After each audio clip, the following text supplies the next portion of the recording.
పాత్రమునందుకొని మరల కృతజ్ఞత వందనములు చెప్పి శిష్యులకిచ్చుచు ఇట్లా నేను మీరందరూ దీనిని తీసుకొని దీని నుండి పానము చేయుడు.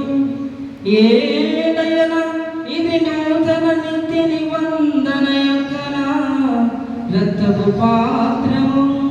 ఇది మీ కొరకును అనేకుల కొరకును పాప పరిహారమునకై ధారబోయబడును. దేనిని నా జ్ఞాపకార్థము చే